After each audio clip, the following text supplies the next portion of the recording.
Hi guys, welcome back to my channel. Today we are continuing the houses series because it feels like it's been quite a while ever since I've done a new video on one of the houses in astrology. So what is the house that we are going to talk about today? It is the 7th house, obviously, because last time we talked about one, it was the 6th. Now, to those of you who are new to my channel, welcome. This video has to do with the house of marriage and partnerships. To those of you who are subscribed already to my channel, you probably know all of this.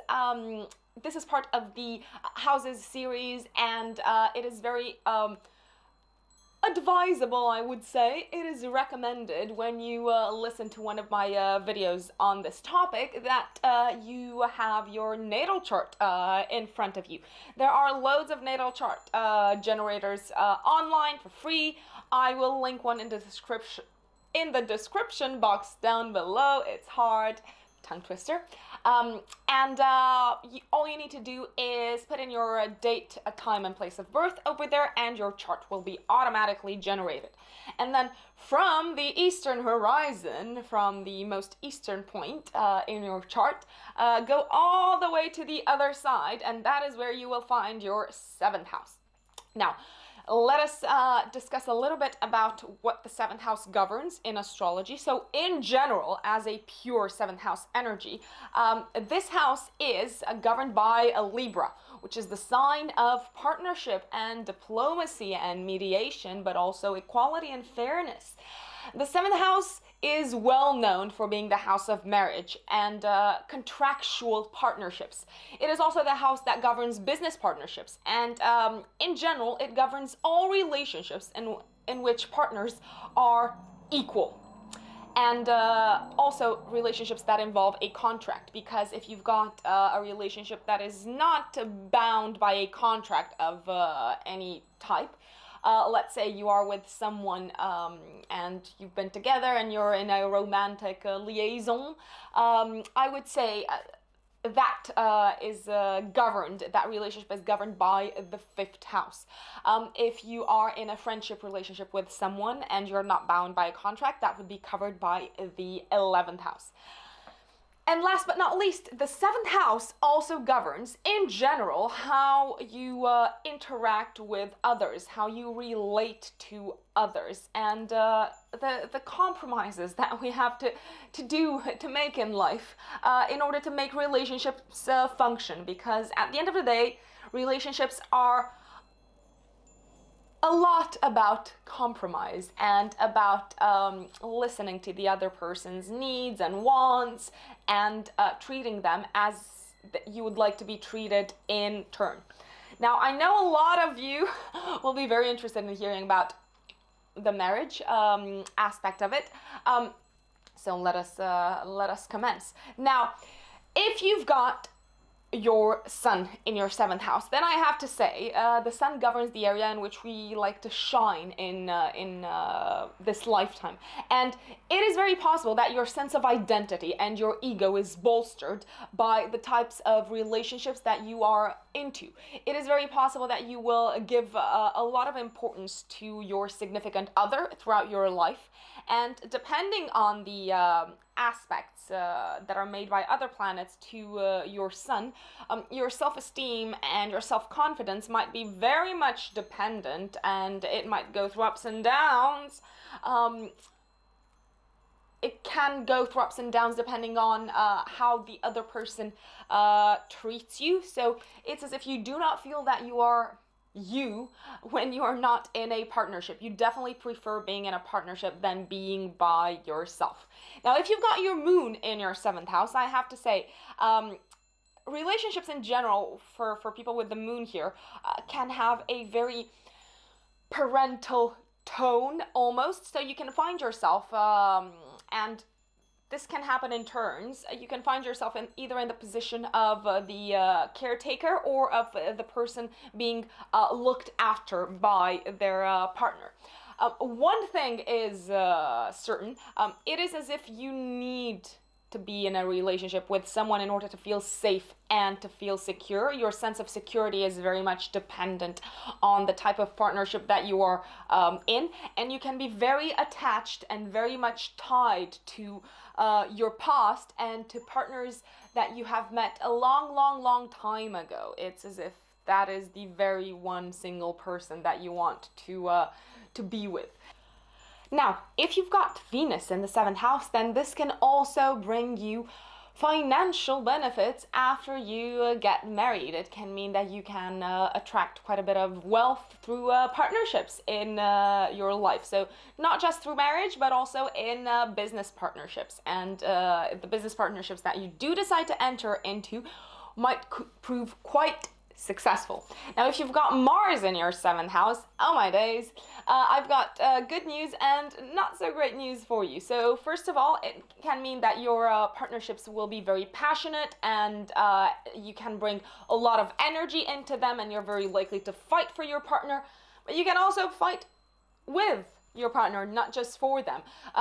Mars can turn into can mean arguments in a marriage, in a partnership. It can mean disagreements. It can mean a lot of like aggressive stuff going on, and it can also mean that from a partnership point of view, you can be attracted to people who are very strong, who appear as being leaders, and who are not afraid to do their own thing, who are very bold, who are very much out there, very straightforward. What you see is what you get with them. You can attract your fair share of Aries in this lifetime.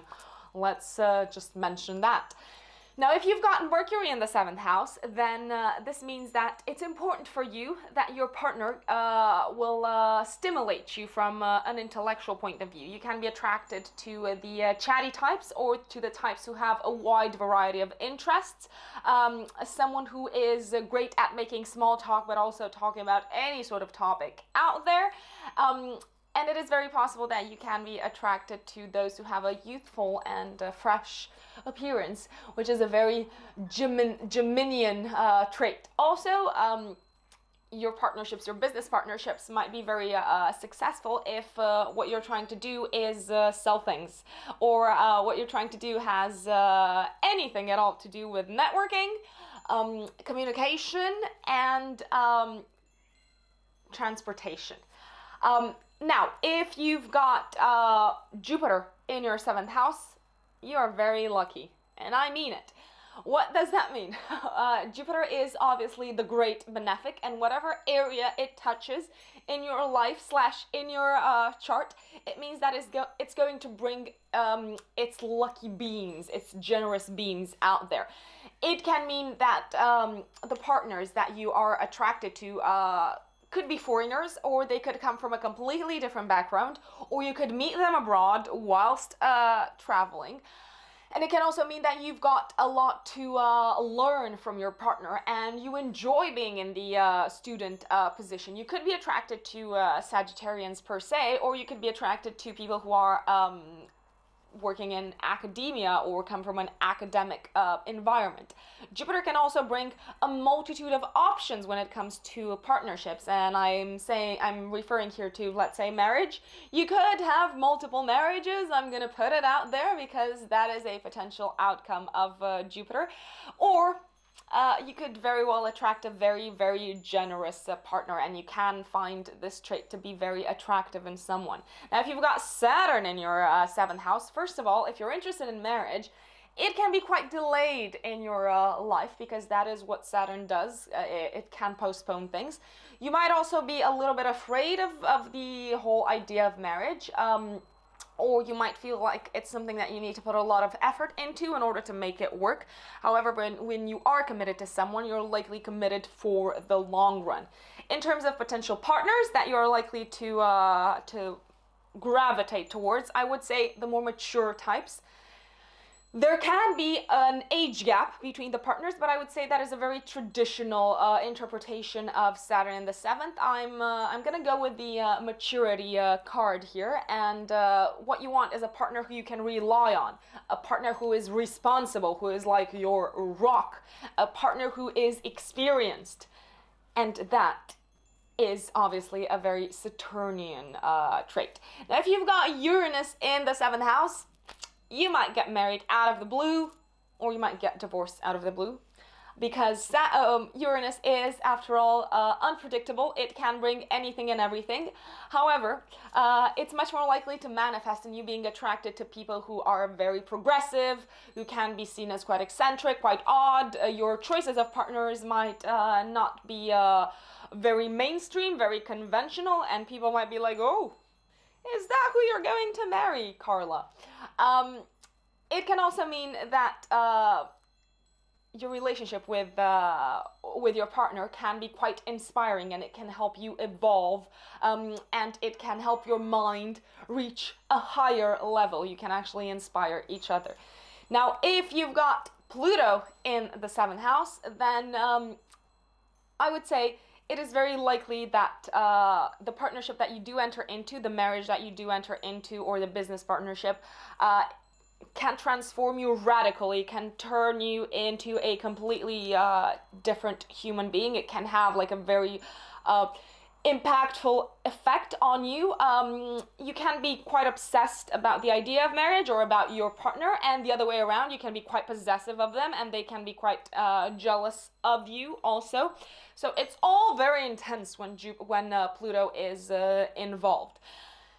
Now, if you've got Neptune in the 7th house, I would say you might want to save your partner, and you might be attracted to the types that seem to be in need of saving. Another possible outcome with Neptune in the house of marriage is that you can idealize your partner, and then when they turn out to be an actual human being like everyone else and disappoint you like everyone else will do at some point in your life, and you will do the same to all of them, you will be very, very, very hurt, and you're going to take it personally, and it might feel as if you are never going to recover from it.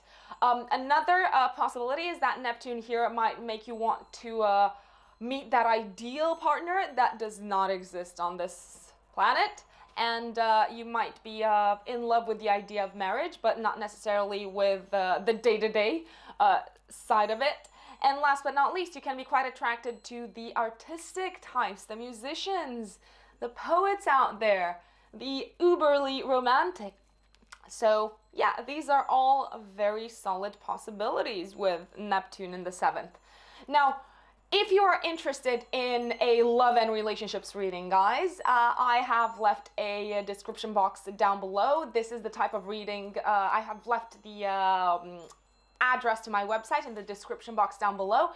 This is the type of reading in which I go very much in depth in 7th house matters and 5th house matters, and just read more about it if you're interested in it. If not, if you want me to interpret your natal chart, then again, you know where to find me. If you've got any questions, please leave them in the comments box down below, and I shall see you next time, I hope. If you haven't subscribed, please do subscribe. Thank you. Bye.